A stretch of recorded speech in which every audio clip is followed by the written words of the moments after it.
Mr. Gachagua, when we announced that we were having this interview, we received overwhelming feedback from many Kenyans, including those on social media. And many asked why we are talking to a tribalist tonight. Thank you, Yvonne. Narratives are created in this country. And my former boss, William Ruto, is a master of narratives. He's very good. And when he's okay with you and you are friends, he says nice things about you. When I and him were getting along, when I was assisting to be president, he had very kind words about Rigathi Gachagua, a great mobilizer, a people's man, a great strategist, a man who loves the people, a man who cares about the people issues. But the minute we fell out, he labeled me as a tribalist. And it's something that he has been preaching in every meeting so that he can justify to the people of Kenya why, after I helped to make him president, he hounded me out of office. He had to create a narrative because he had to come with something that can sell. Yvonne, the man before you is a great nationalist. He's a man who loves Kenya, who has never uttered anything negative against another community. He loves his community, yes, but that does not mean he hates other communities.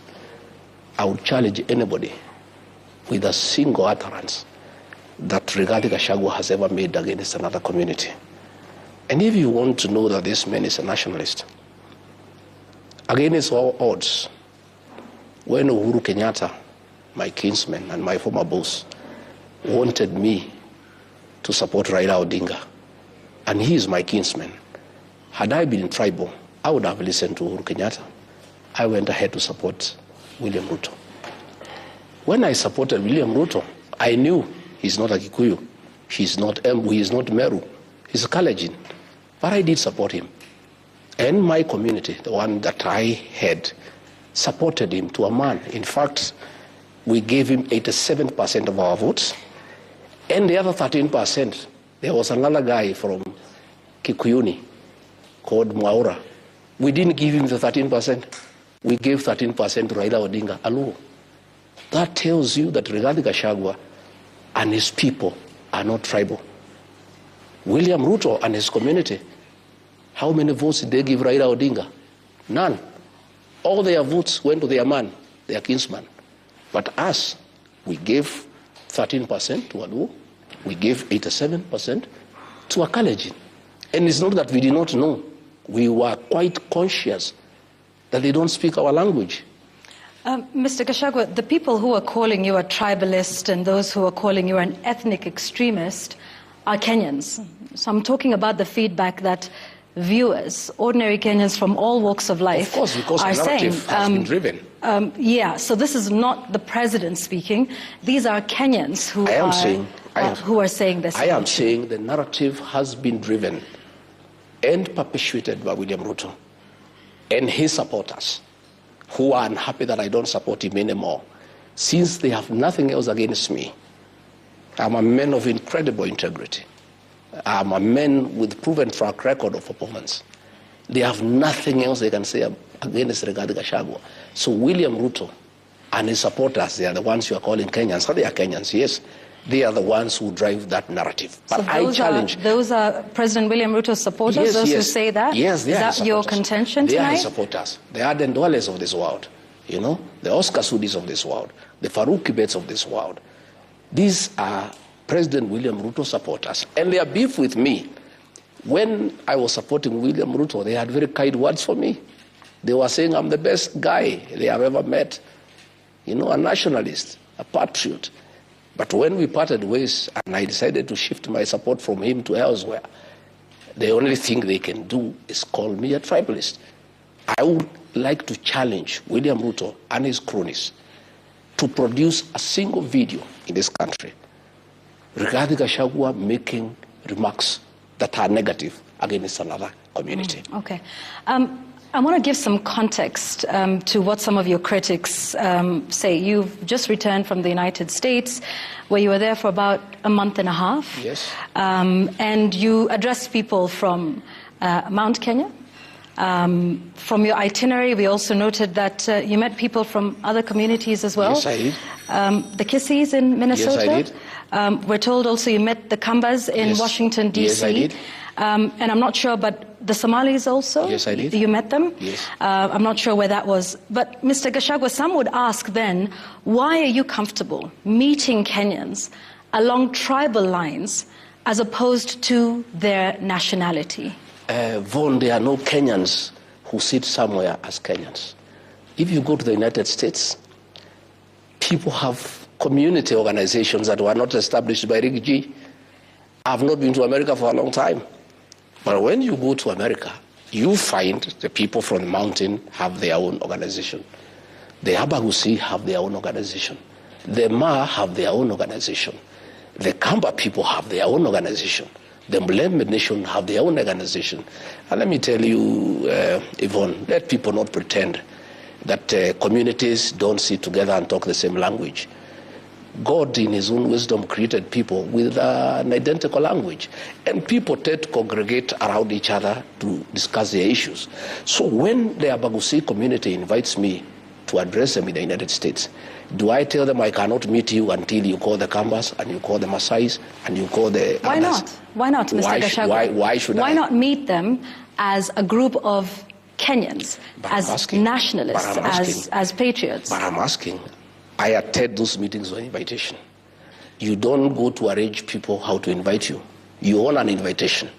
If the Abagusi people say, come, first and foremost, I went to Baltimore, and the Abagusi people said, tomorrow is Sabbath day. Can you come and join us in church? I did. And when I was there in church, there was an interpreter. The preacher of the day was preaching in English, but there was an interpreter in Abagusi, because those people speak their language.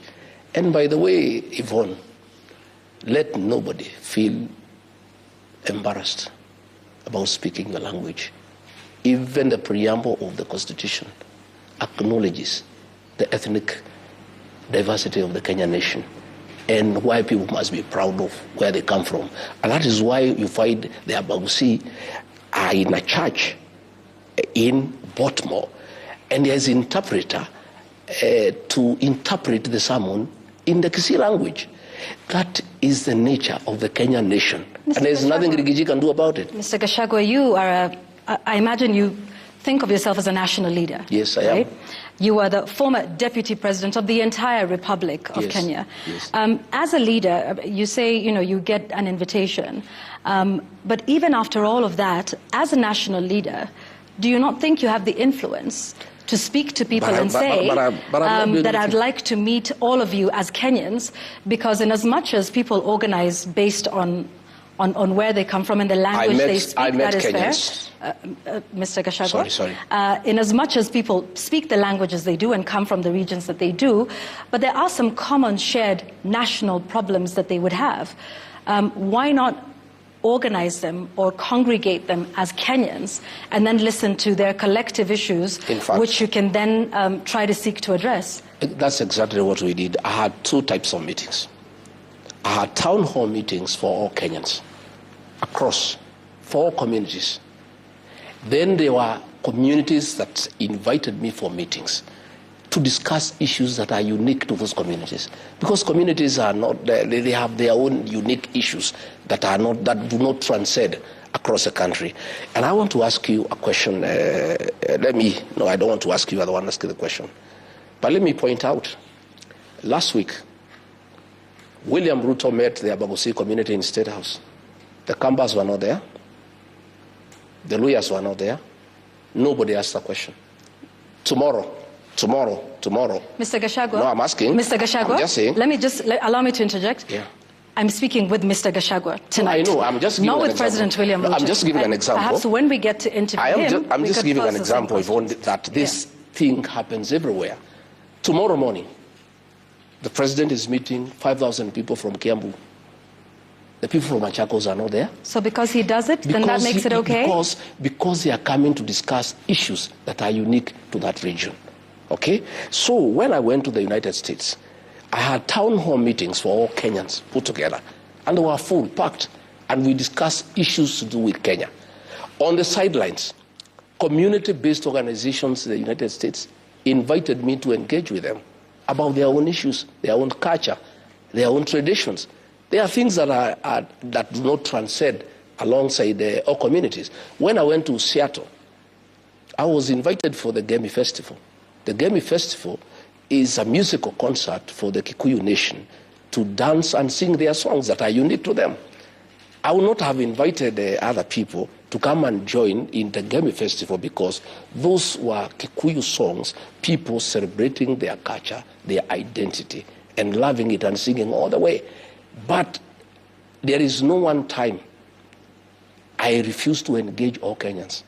In all my meetings, in all the 7 states I went, I had a good town hall meeting with Kenyans across the board. All right. A member of the audience, across of those that you met at the United States, even put this very concern to you. I want us to watch this clip together. One of the ladies who was in the audience said that you are positioning yourself more as a tribal chief than a national leader. Mr. Gachagua, let's watch what she had to say. We had a technical issue. We want to fix the sound and make sure that we can all hear that, both you, Mr. Gachagua, and those who are watching us at this moment. And I think she was referring to everything that had been happening with the young people in this country and perhaps how you were addressing the various communities in there. Let's see if we can get that in just a moment. So let's we'll come back to that in a moment. You also play my reply as well. Well, we're here, so we can hear your reply. No, it's also good to see what I told her. But now that, yes, we've seen that. But now that we're here, we're live with you. We will hear the response from you. Let's fix that clip and we'll come back to it in a moment. Now, you may be unapologetic about positioning yourself as a champion of regional interests. But as a person who started off as Kenya Kwanza, Kenya First, are you not concerned that you're now Mount Kenya First, Mount Kenya Kwanza? I am a Kenyan and I champion the interests of Kenyans. But I do come from somewhere. And those people are Kenyans too. And their interests are also important. And doesn't mean that because I come from there, I should not articulate their interests. I must articulate their interests because I come from there. Much as I articulate the interests of all Kenyans, the people of that region are Kenyans too. And they have their interests, like all other Kenyans. And I'm not alone. All other leaders from other regions articulate the interests of where they come from. It only becomes an issue when the region I come from has issues they want articulated. I have had the Speaker of the National Assembly. I have had the Prime Cabinet Secretary championing the interests of the Western region. I've never had somebody tell them that that is tribal. I have had Aden Duale and the people from the northern Kenya articulating the interests of the people of those regions. And it is right. There is nothing wrong. I support it myself. I've never had anybody tell them it is wrong. You know, I have had people from the Lake region talking about their issues, about the issues of fish, about the issues of how to make sense and to make money out of Lake Victoria. I've never had anybody had an issue. Every region, Yvonne, has unique issues that sometimes do not reflect to other regions. So, and they need to be articulated by people of those regions. Mr. Gachagua, are you Mount Kenya First?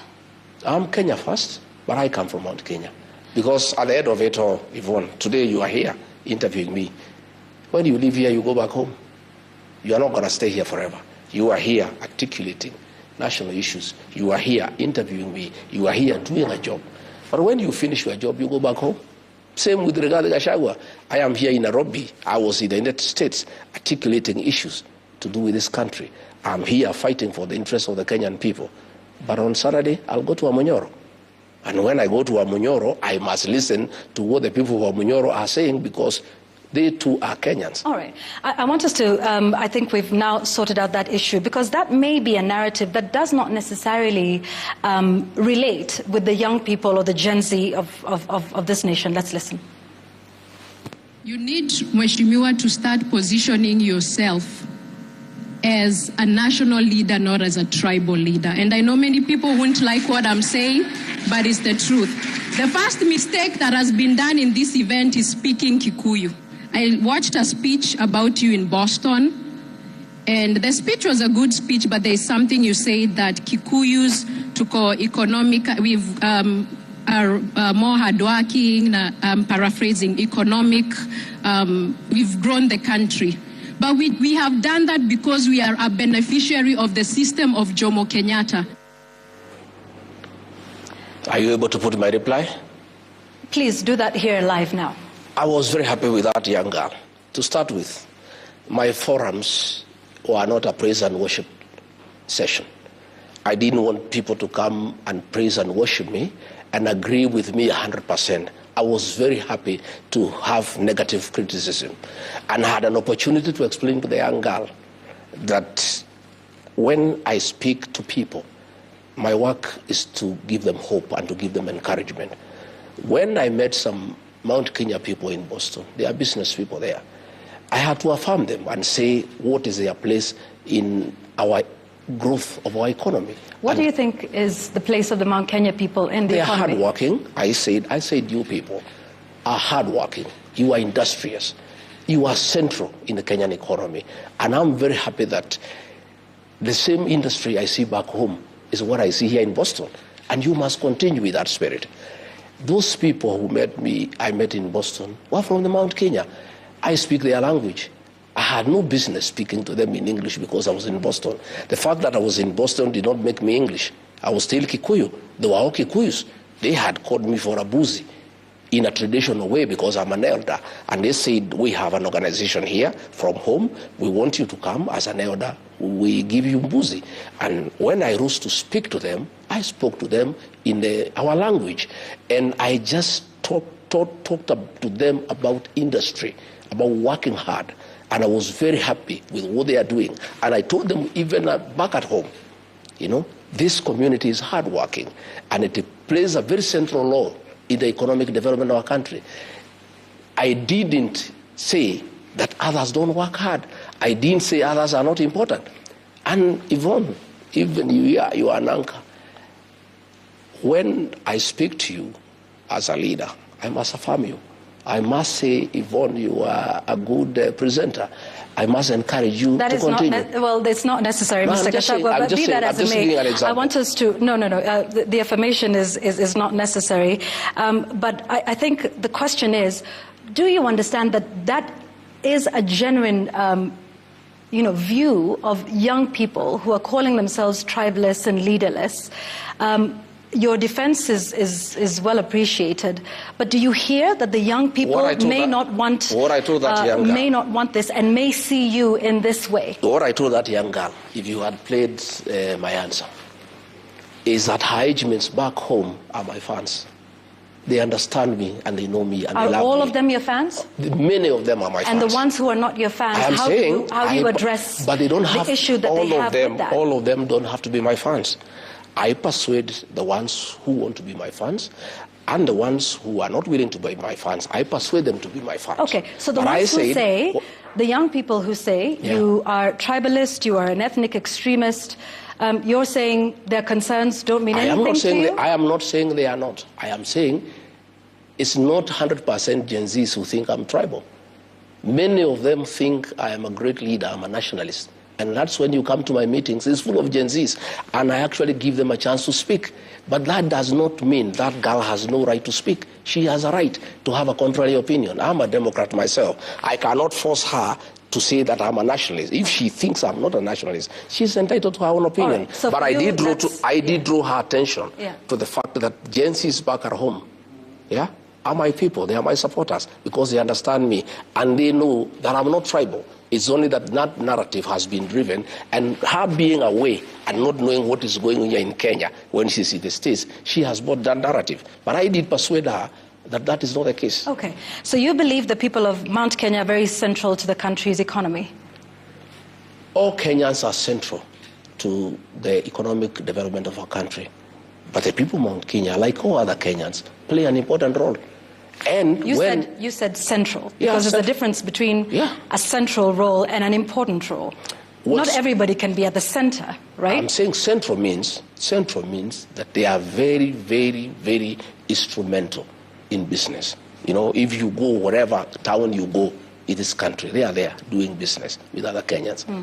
And therefore they are central in that wherever town you go, if you go to Garissa, you find them there. If you go to Mombasa, you find them there. If you go to Malindi, you find them there. If you go to Loitoktok, you find there. And they live well with other Kenyans, and they do business with other Kenyans, and they are really appreciated by other Kenyans. So they do play a central role in Kenya's economic development, in that they are in every part of this country doing business.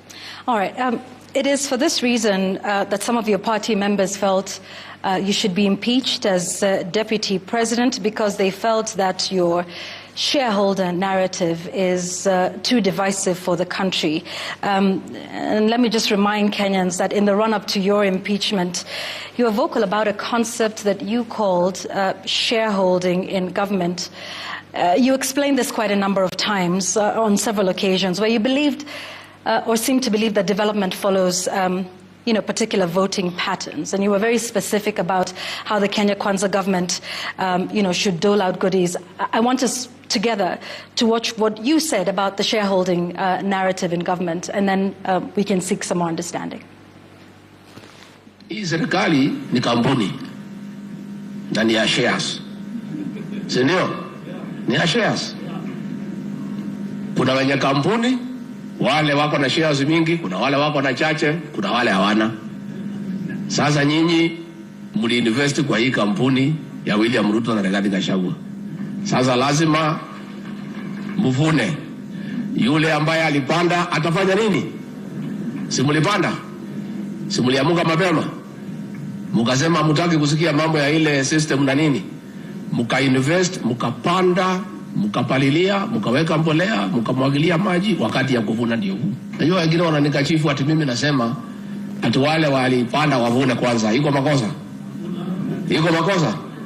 Hata hao watavuna, lakini wangoje. Si wale walipanda na wavune kwanza. Wakishavuna wavune, ile tabaki kidogo, wale wakupanda waingie, watafute huko nini, ile tapatikana wachukue, wakwende. Si yuko namna hiyo? Mr. Gachagua, maybe you've never been given an opportunity. I want to do that now. Please explain to us this shareholding concept and how does it work? Yvonne, this matter has been taken out of context. Government formation is a process. And a coalition government is formed based on an agreement. I sat down with William Ruto and on behalf of the mountain people, negotiated our expectation from his government. And he negotiated the votes he wanted from our region. And he did negotiate with me that he wanted 70% of our votes. And in exchange, he would give us 40% of the government. It was not written, it was a gentleman's agreement. He sat down with the people of Western Kenya. They were wiser than me. They demanded an agreement. He demanded 70% of their vote. They demanded 30% of government. He sat with Kingi from the coast, and Kingi demanded certain things that will be done when government is formed. I was simply following the honoring of that agreement, that what was promised and what was agreed on must be honored. And I was saying, we made an agreement that we are investing in this government, and this is our expectation. And Yvonne, it is not that it is anything that I was coming out from the blue. It was an agreement that was negotiated, and I was insisting that that agreement should be honored. Other people are not insisting on the honoring of that agreement. I was under a lot of pressure from the people I negotiated on their behalf, that what we agreed on should be honored. And that is when William Ruto turned against me, because he didn't want to honor what we had agreed. And luckily for me, and it's a mistake that I made that I have to live with, I didn't insist on a written agreement. It was a gentleman's agreement. Nevertheless, Even a verbal agreement in law is acceptable. Sorry, just so we understand, you say you negotiated on behalf of your people. Yes. What do you negotiate for? Positions, development, roads, coffee reforms, tea reforms, guaranteed minimum return. We did economic charters with President William Ruto, 4 counties in Kenya. And for the people that I represented, because he came to me because he wanted votes from my region. That is the truth. It was not that because he just loved me or he was my friend. It was quid pro quo, Give me this, I give you this. And he said, Regadi, I want 70% of votes from the mountain. Mm-hmm. Can you deliver that? I said, yes, I can deliver. And I delivered 87%. And I said, I expect the following. I negotiated ministries of interior, finance, agriculture, water, lands, attorney general, trade. I negotiated all those agreements, And where we started having problems is when he started taking away what we had negotiated. He took away finance. I had negotiated finance, he gave to Professor Ndungu. He took it away and gave it to Joe Mbadi. I had negotiated interior. I had negotiated trade. I had negotiated that and that. Because Yvonne, and that is where many people probably fight like... Although John Mbadi came after you. No, I'm just saying along the way. Okay. That agreement still stands, whether I'm there or not. Because I negotiated on behalf of our people who voted. All right. And then they delivered. They gave him 7% of the votes. So they all not part of the agreement because the agreement was 70%. So this was on behalf of the people of Mount Kenya? Yes. We don't hear much of the complaints from the people of Mount Kenya about whatever these agreements that were not made. You wouldn't know. Why is there a rebellion in that mountain? That is the issue. It's only that I speak out. Other leaders don't speak out because they have been compromised. I speak out. And why do I speak out, Yvonne? Because I'm the one who entered the agreement on their behalf. I am the one who is taken to task, by the population. You came and promised us. You told us we vote for this man. We are going to have coffee reforms. We are going to have tea reforms. We are going to fight alcohol. We are going to do ABCD. We are going to improve the environment for business. Now, things have turned upside down. We are being overtaxed. We are being levied too many taxes. You misled us. So what I was doing is responding from the pressure from the people. Okay. On whose behalf I negotiated with William Ruto. But I took it up with him. Yeah, but what you're saying, I suppose, is perhaps what we've always understood, that our political patterns and our voting patterns are tribal. Let me tell you, Yvonne, it's not tribal. It's coalitions are coalitions. No, but you said, when there was an agreement that was made with you on behalf of the people of Mount Kenya, with Amason Kingi on behalf of the people from his region. So you're making this tacit admission now as former Deputy President of the Republic and a party leader that our voting and our political patterns are based along tribal lines. Coalitions are formed by regional blocks. Okay. Mm-hmm. And William Ruto sought me out and my people. He sought Kingi, he sought Wetangula and Musalia. He sought everybody else. And that's the nature of our politics for now. Okay, all right. So some then say, and I want us to listen to this clip coming up, that you are simply renaming tribalism, and instead of using the word tribes, you call them shares and shareholding. Let's listen to you defending this again at a different occasion. Niko hapo.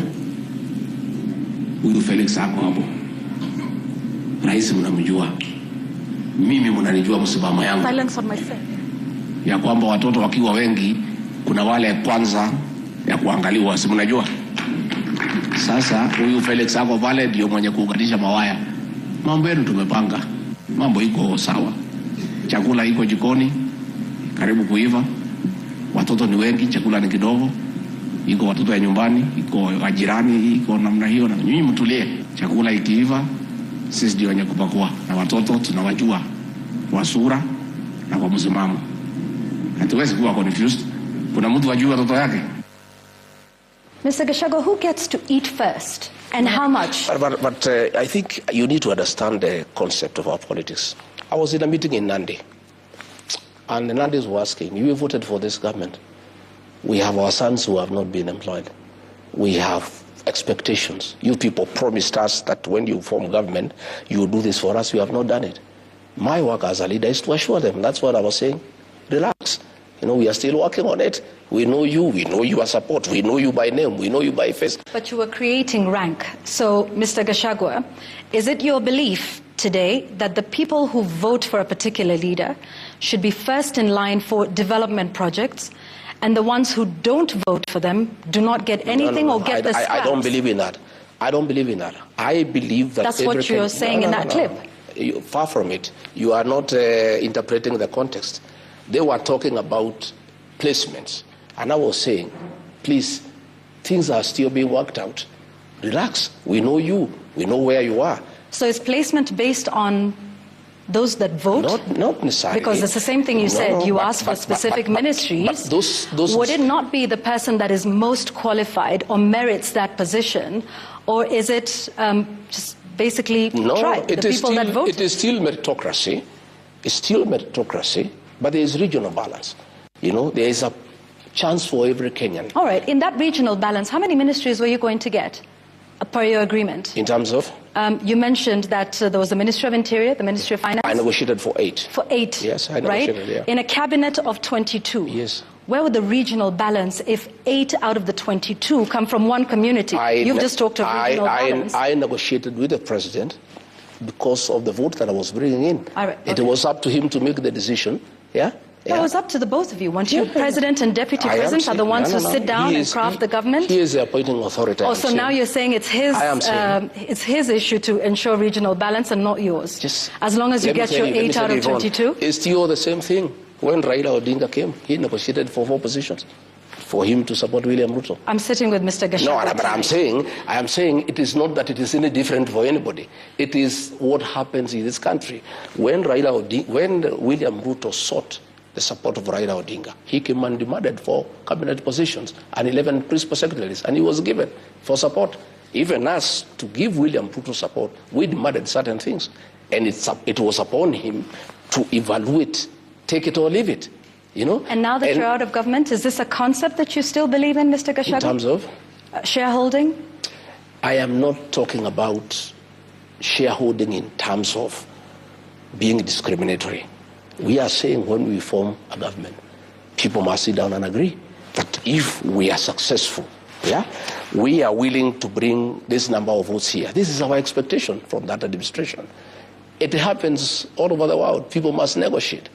And it's only that I was a tough negotiator, and why people thought probably I'm tribal or I am too much is because I was insisting to get what I negotiated for, and I was being shortchanged. And I was saying, no, I don't want to be shortchanged. I must get what I negotiated for, because on my part, I delivered what I promised. Let's move to some more recent developments now, and back to your trip to the United States. Let's take a look at some of the other issues. While you were there, Mr. Gachagua, you made an allegation that President Ruto met Al-Shabaab leaders. That's a serious allegation, isn't it? I didn't make the allegation. Here you are. Let me take you through. I'll take some time. It's not me. I was simply asking him to answer. Senator James Rich is the chairman of the Foreign Relations Committee in the American Senate. Tabled a bill in the Senate asking that the status of Kenya as a non-NATO ally be reviewed in view of the following allegations. Relations with China, that is one. Number 2, relations with Iran. Number 3, government of Kenya and key officials of Kenya with non-state armed groups and violent extremist organizations, including the Rapid Support Forces and Al-Shabaab, participation in the Belt and Road Initiative, and then blocked persons and foreign terrorist organizations, including such individuals and entities based in southern Sudan and Somalia. Again, extrajudicial killings and abductions. I'm not the one who came with these allegations. So, when these allegations came and they were in the headline, Kenya is under investigations in the Senate. This is a bill. I've given it to you. President William Ruto replied and say the Americans have a problem with him because he has opened bilateral trade with China, which is good for the country. And that is why the Americans want to review their relationship with Kenya. So when I went to the next meeting, I said, fine, you have answered about China. What about the other allegations? You are being investigated in the country for working with Al-Shabaab, for working with RSF from Sudan, for extrajudicial killings, for abductions. The Americans want to know why. It is alleged there was a meeting in Mandera. Can you please answer? It is not me who came with this allegation. This matter is before the Senate. Here is what, and I'm looking at this congressional record that you have shared. Yes. It talks about an assessment of Kenya as a financial safe haven Yes. for, certain entities, Yes. including certain individuals. Yes. It doesn't name President William Ruto by name. You, on the other hand, are Yes. saying that he met Al-Shabaab Yes, I did. officials? I named because him this is because very different. I Senator named- Risch and in this I'm Congress saying- does not talk about President William Ruto meeting. This was your statement. It's talking about Kenya. It's talking about Kenya. And its officials. And those officials, according to you, are Who President leads William Kenya? Ruto? Yes. Who leads Kenya? Who leads Kenya? And I am saying, I concluded it's William Ruto because I am private. Okay. I am private, and I've said it before. Yeah.